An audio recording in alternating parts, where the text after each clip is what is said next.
So Scott Talley here in the worldwide headquarters of Network in Action. I'm with Mr. Michael Berman. Michael is a business consultant. Michael, tell us something about how you got started and how long you've been in business and what's in your wheelhouse. Okay, well, I got started after a fairly long career, about 25 years, mostly in the telecom business, working for some very large companies. I have held positions in engineering, in sales, in marketing, in general management over that span of time. So I've done most of the C-level jobs that a small business owner needs to do, and is probably isn't aware of how to do it. And that's kind of my job, is to help them with those things that they're not particularly good at, or don't have time to do, or simply, need help with.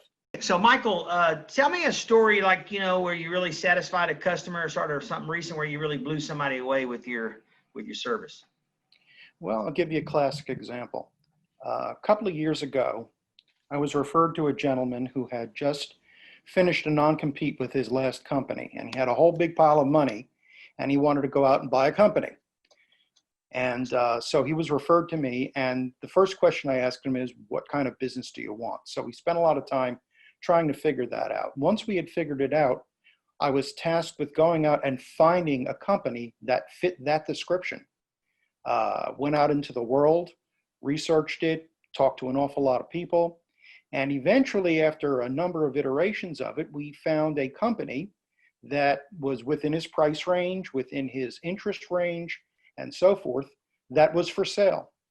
So I contacted them, we sat down, we went through the whole due diligence process in acquiring the company, and I literally played mergers and acquisitions guy for this, and we bought the company.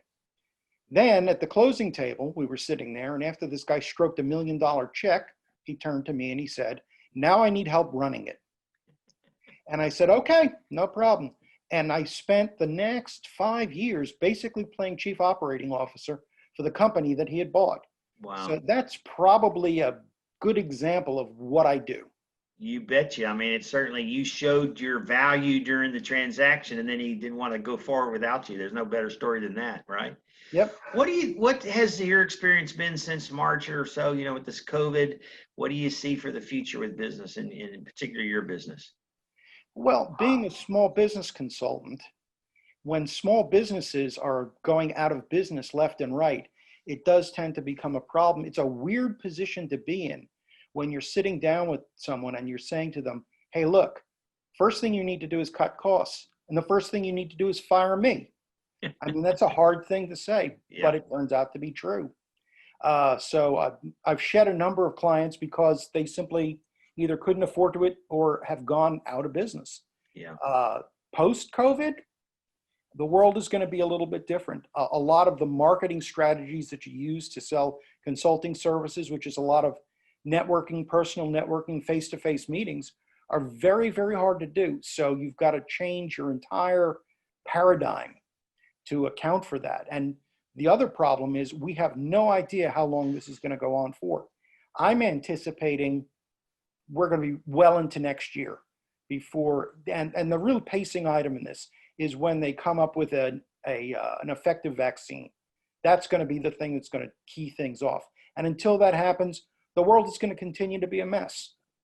Yeah, I think you're absolutely right, Michael. Somebody said to me the other day on a call, so out of nowhere, so they said, "Well, so what do you envision if this goes on for 2 years?" And I'm sort of an optimist, and I got some of that Trump disease where I think everything's gonna be okay in a month or two. But the reality is, it hit me, and I went, "Wow, you know what? We better prepare." So every business should prepare, for a couple of years. Hopefully, it'll be better. The funny thing about the vaccine is, once it's here, we got to get people confident enough to take it, right?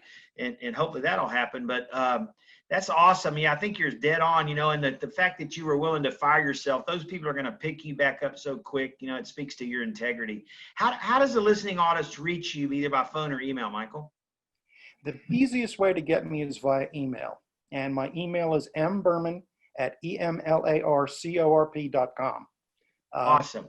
Awesome. Well, thanks for taking some time with us today. Certainly appreciate it. Thank you, Scott. And best of luck. Thank you. You too.